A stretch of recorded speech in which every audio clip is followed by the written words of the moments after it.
মেয়ে হলে আমরা অনেকেরই মুখ কালো হয়ে যায়, ঠিক কি না? আল্লাহ সুবহানাহু ওয়া তাআলা কোরআনে কারীমে বলেন, ওয়া ইযা বুশশিরা আহাদুহুম বিল উনসা যাল্লা ওয়াজহুহু মুসওয়াদ্দান ওয়া হুয়া কাযীব। জাহিলি যুগের, আইয়ামে জাহিলিয়াতের যুগে, ইসলাম পূর্ব যুগের মানুষের স্বভাব আল্লাহ তাআলা বর্ণনা করতে গিয়ে বলেন যে তাদের কাউকে যদি বলা হয়, ভাই আপনার ছেলে হয়েছে বা তোমার ছেলে হয়েছে, তখন তাদের মুখটা কি হয়ে যায়? কালো হয়ে যায়, কালো হয়ে যায়। যদি জিজ্ঞাসা করে ভাই কি হয়েছে, মেয়ে হলে বলে কি মেয়ে হয়েছে, মেয়ে। মানে ভাবটা এমন থাকে যে উনি খুশি না। আর ছেলে হলে মাশাআল্লাহ পুরো গালে হাসি দিয়া বলে, হ্যাঁ আপনাদের ভাতিজা হয়েছে, আলহামদুলিল্লাহ। ঠিক না ঠিক? এগুলো মূর্খতা ছাড়া আর কিছু না ভাই। মূর্খতা। একটা মানুষের শুধু মেয়ে হচ্ছে, তার একটা ছেলে হচ্ছে না, অথবা একজনের শুধু ছেলে হচ্ছে, একজনটা মেয়ে হচ্ছে না, ছেলে বা মেয়ের চাহিদা তার ভিতরে থাকা, এটা দোষের কিছু না। কিন্তু সন্তান হিসাবে ছেলে হলে খুশি হওয়া, মেয়ে হলে বেজার হওয়া, এগুলা বোকামি ছাড়া কিচ্ছু না। আমরা অনেকেই মনে করি যে আমাদের যদি ছেলে না থাকে তাহলে বংশে চেরাগ দিবে কে, বংশের বাতি কে জ্বালাবে? এটা একটা মানে বড় প্রশ্ন থাকে না? আপনি মরে কবরে যায় শুটকি হবেন, সেখানে গিয়ে আপনার কি জান্নাত হবে না জাহান্নাম হবে, সেই টেনশনে আপনি শেষ হবেন। তখন দুনিয়াতে আপনার বংশের চেরাগ জ্বললো না, হারিকেন জ্বললো না, হেজাক লাইট জ্বললো না, মোমবাতি জ্বললো, এটা আপনার কোনো দরকার আছে? কি বলেন? এটা বোকামি ছাড়া আর কি, এটা নির্বুদ্ধিতা ছাড়া কিছুই নয় প্রিয় বন্ধুগণ। এই জন্য সন্তান সুসন্তান যেন হয়, সেটা বরং আল্লাহর কাছে দোয়া করা।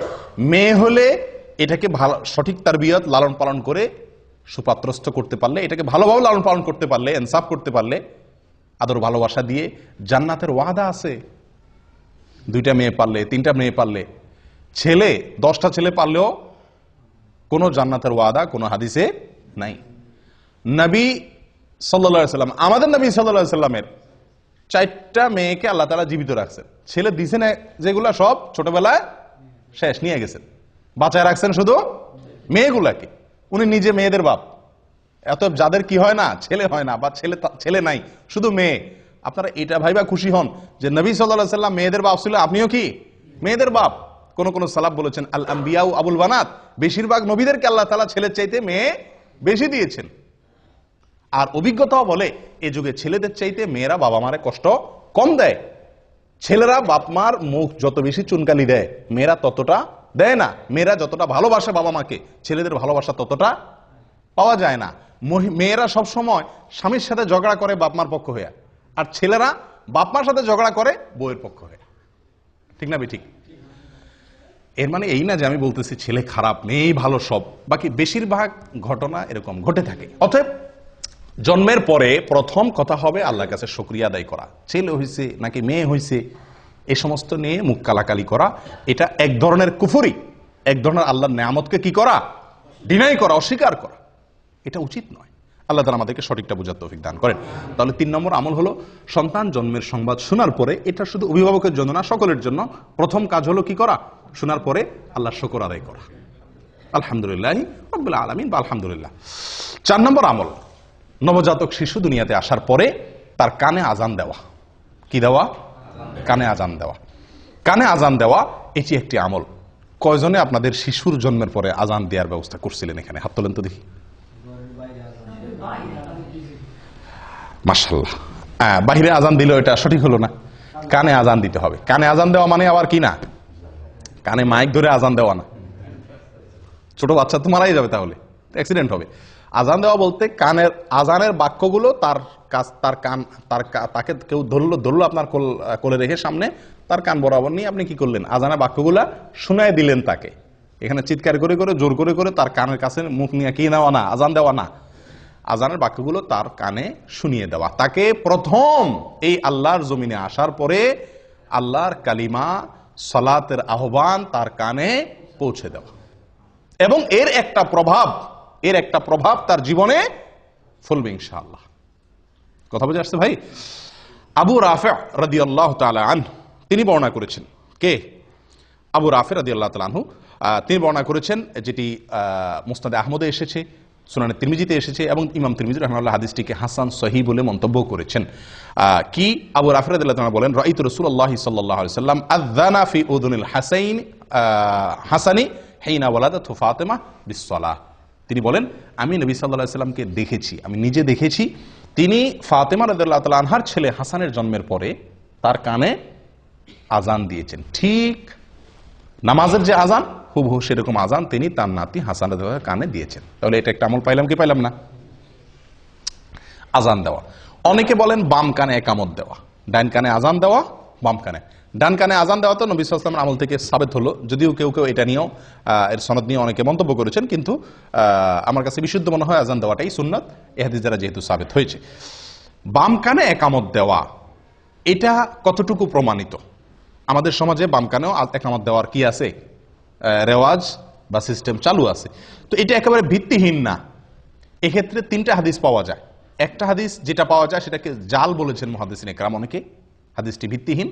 আরেকটাকে জয়ীব বলেছেন, যেটা সুনানে বাইহাকিতে বর্ণিত হয়েছে। আর আরেকটা হাদিস আছে যেটা নবী সাল্লাল্লাহু আলাইহি ওয়াসাল্লাম থেকে না, কোনো সাহাবী থেকেও না, একজন তাবী ওমর ইবনে আব্দুল আজিজ রাহিমাহুল্লাহ ওনার থেকে বর্ণিত। ওমর ইবনে আব্দুল আজিজ ইসলামের খুব নামকরা একজন খলিফাদের, 4 খলিফার পরেই বলা হয় পঞ্চম খলিফা বলা হয়, অর্থাৎ খুব মানে সুশাসনের জন্য পৃথিবীর ইতিহাসে, মুসলমানদের গৌরবোজ্জ্বল ইতিহাসে যাদের নাম স্বর্ণের অক্ষরে লেখার মতো, তাদের মধ্যে অন্যতম হলেন ওমর ইবনে আব্দুল আজিজ রহমতুল্লাহি আলাইহি। ওনার থেকে বর্ণিত হয়েছে যে উনি বা শিশুর জন্মের পরে ডান কানে আজান দিতেন, বাম কানে একামত দিতেন। কিন্তু এই যে ওনার থেকে বর্ণিত হয়েছে, এটারও কোনো সনদ ছাড়াই অনেক সালাফ উল্লেখ করেছেন। যাই হোক, এই বিষয়টা এই জন্য এত বেশি মজবুতির সাথে প্রমাণিত নয়। এটি বগবীতে, তাফসীর বগবীতে আছে এবং অন্যান্য কিতাবে উল্লেখ আছে। তাহলে ডান কানে আজান দেওয়া, কানে আজান দেওয়া, এটা প্রমাণিত হলো। কয় নম্বর আমল গেল? 4 নম্বর আমল গেল। আমল নম্বর 5, পিতা সন্তানের জন্য কল্যাণের দোয়া করা, বরকতের দোয়া করা, বিভিন্ন জিনিস দোয়া করা। সারা জীবন তো দোয়া করবেনই, কিন্তু শিশুর জন্মের পরে শুরুর দিকে আল্লাহর কাছে কি করবেন, তার জন্য কিছু জিনিস চেয়ে নেবেন। খুব গুরুত্বপূর্ণ একটা আমল। এই আমলটি আদাবুল মুফরাদের ভিতরে আসছে, বিশুদ্ধ সূত্রে বর্ণিত। একজন সাহাবী মুআবিয়া ইবনে কুররাহ রাদিয়াল্লাহু তাআলা আনহু, মুআবিয়া ইবনে কুররাহ রাদিয়াল্লাহু তাআলা আনহু, তিনি বলেন, আমার ছেলে ইয়াস এর জন্ম যখন হয়েছিল, তো এলাকার যে সমস্ত সাহাবীরা আছেন, সিনিয়র সাহাবীরা, তারা আমার বাসায় আসছেন, তাদেরকে আমি মেহমানদারি করছি। সন্তান হয়েছে, বাসায় আসছেন আশপাশের পাড়ার লোকজন, সাহাবীরা। তো তারা এসে শিশুর জন্য কি করছেন, অনেক দোয়া করছেন তাদের মতো করে। আছে না যে মানুষ আসলে নবজাতক শিশু, নতুন শিশুর জন্য দোয়া করে, তো ওনারা তার মতো করে, যার মতো করে শিশুর জন্য কি করছেন, আল্লাহ তারা এই করো সে করো, অনেক দোয়া করে দিয়েছেন। তো বাবা হিসাবে মুআবিয়া ইবনে কুররাহ রাদিয়াল্লাহু তাআলা আনহু, তার মনের ভিতরে একটু খুঁতমুতে ভাব রয়ে গেছে যে ওনারা দোয়া করছেন, কিছু জিনিস আল্লাহর কাছে চাইছেন, ঠিক আছে, কিন্তু আমার বিশেষ কিছু চাওয়া আছে ছেলেকে দিয়ে, আমার কিছু টার্গেট আছে, আমার কিছু চাওয়া আছে, কিন্তু সেগুলো ওনারা বলেন নাই। তো তিনি তাদেরকে লক্ষ্য করে বলছেন যে বারাকাল্লাহু লাকুম ফীমা দাআউতুম, আপনারা যে আমার শিশুটার জন্য, ছেলেটার জন্য, ইয়াসের জন্য দোয়া করে দিয়েছেন, এই জন্য আল্লাহ আপনাদের বরকত দান করুক। তবে আমার কিছু দোয়া আছে, আমি এখন একটু বলবো, আপনারা সাথে একটু কি বলেন, আমিন বলেন। তখন তিনি বলেন যে আমি কয়েকটা দোয়া তখন করছি আমার শিশুর জন্য, তার যেন সে দিনদার হয়, মুত্তাকি ফরজগার হয়, তার যেন ব্রেন ভালো হয়, মেধাবী হয়, এরকম কয়েকটা দোয়া করছি। এই দোয়া করার পরে ওনার সাথে আমিন বলছেন।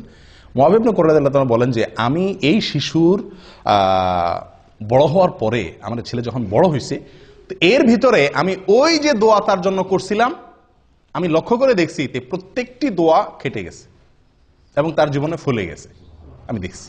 তাহলে বাবা হিসাবে একজন সাহাবীর আমল পাইলাম যে উনি বাবা হিসাবে সন্তানের জন্য কি করছেন, বিভিন্ন জিনিস আল্লাহর কাছে শুরুতেই চেয়ে নিয়েছেন। কয় নম্বর আমল গেল? 5 নম্বর। আমল নম্বর 6, তাহনিক করা। কি করা ভাই? তাহনিক। তাহনিক করছেন আপনারা কেউ শিশুর জন্য? কজন তাহনিক করছেন বলেন? হয়তো নামই শুনছেন প্রথম, ঠিক না? এটি একটি আমল, এটি একটি আমল এবং সুন্নাত। এটি বিলুপ্ত আমলগুলোর মধ্য থেকে একটি আমল। তাহনিক হলো শিশুর জন্মের পরে তার মুখে প্রথম খাবার হিসাবে মায়ের বুকের শাল দুধ খাবে, ওটা তো ঠিক আছেই। আর এর বাইরে খেজুর চাবায়া মুখের লালাতে হালকা ভেজার পরে তার মুখে একটু দেওয়া, যাতে করে রসটা যায় তার মুখে, সে যাতে চেটে খেতে পারে, বাস এরকম করে। আবার খেজুর বা খেজুর কোনো অংশ দিলে তো গলা আটকিবে, ছেলে বাচ্চার জন্য কষ্ট হবে, ক্ষতি হবে, সেটা না। মুখের ভিতরে চাবায়া ওইটাকে ভিজায়া তার মুখে দেওয়া, যাতে করে সে শুধু রসটুকু, সামান্য একটু রস চেটে নিতে পারে, খেতে পারে। এটাকে বলা হয় তাহনিক। আয়েশা রাদিয়াল্লাহু তাআলা আনহা বলেন, সহিহ মুসলিমে বর্ণিত আছে, নবী সাল্লাল্লাহু আলাইহি সাল্লামের যুগে যত শিশুর জন্ম হতো সবাই তার কাছে নিয়ে আসতেন, আনলে তিনি ওই শিশুর জন্য দোয়া করতেন বরকতের, এবং যেদিন হয়তো সেদিনই সাধারণত আপনার, এবং তার জন্য কি করতেন, তাহনিক করে দিতেন। কি করে দিতেন? তাহনিক করে দিতেন। কে? নবী সাল্লাল্লাহু আলাইহি ওয়াসাল্লাম। তাহলে বোঝা গেল আমলটা নবী সাল্লাল্লাহু আলাইহি ওয়াসাল্লাম থেকে প্রমাণিত, এবং এটা সুন্নাত। এখন একটা কথা হলো, আমাদের যুগে তো কি নাই, নবী সাল্লাল্লাহু আলাইহি ওয়াসাল্লাম নাই, তাহলে আমাদের শিশুর তাহনিক কে করাবে? খেজুর দিয়ে তার তাহনিকটা কে করাবে?